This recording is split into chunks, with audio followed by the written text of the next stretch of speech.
throbbing cardiovascular system under the greatest city on earth.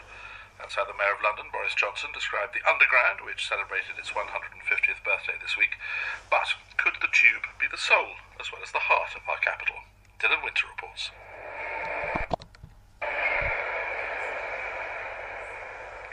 As a born and bred Londoner, I confess, never regarded the tube as a particularly spiritual place. It is, for me, the ultimate means to an end. But I've spent the morning on a spiritual journey on the tube. The Reverend Clarke has written a book called Down, Dirty and Divine, a spiritual ride through London's Underground. 12 stations, or she says the 12 city gates of the New Jerusalem in London, or the 12 stations of the cosmic Christ. At each one, she wants us to think about different aspects of the human and spiritual history of this remarkable city. The book took me to monuments to contemplate death by fire and the rising of the phoenix from the ashes. Bank station to think about the love of money. Blackfriars, media, corruption. Liverpool Street, Bedlam. Mental illness. St Paul's for the Old Bailey and Newgate Prison to think about crime and punishment. Marble Arch for Tyburn to contemplate violence. Westminster, government. Barbican, plague and superstition. At each one, she's identified a place to sit and think, to ruminate on the human condition. The Reverend Steph, as she likes to be called, has agreed to meet me at the last of her stations, here at Temple. Hello, hi, nice to see you. Nice to see you too. Tube isn't a very spiritual place, really, is it? I just think of it as the antithesis of spirituality. Why have you chosen the tube? Well, I had a dream. Did you? And in the dream, I was told to write a book about the spiritual history of London, using the tube stations as my entry point.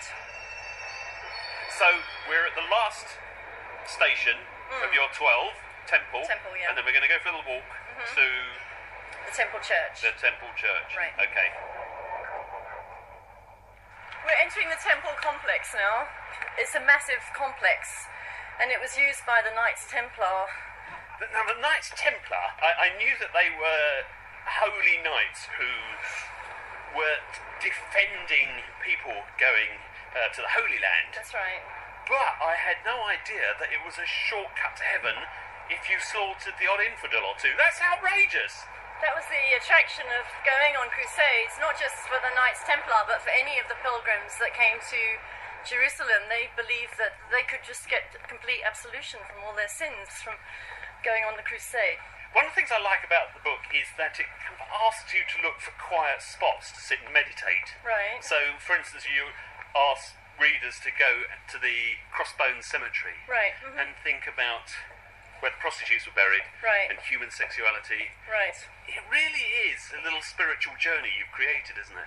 Yeah, that people can go to these sites where there have been trauma, but specifically the trauma that have been buried in the ground. I've always taken sites where there's something going on underground. And that's the link with the... Yeah, and that's the link with healing the darkness, not only underground in London, but healing the darkness in our own humanity. Yeah. Oh, there's a lovely little garden here. Look at this. Beautiful, huh? I love all these hidden places in London that I didn't know about either. And for me, it was a complete journey of discovery to write the book and just go where I was guided to go and then discover these kinds of things. Listen. You can't actually hear any traffic. It's beautiful, isn't it?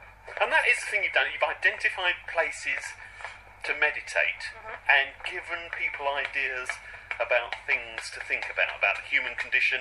Right. Spirituality. Many people here are very immersed in the material plane, and in the material plane, the laws of greed and selfishness, corruption, that's what runs the show.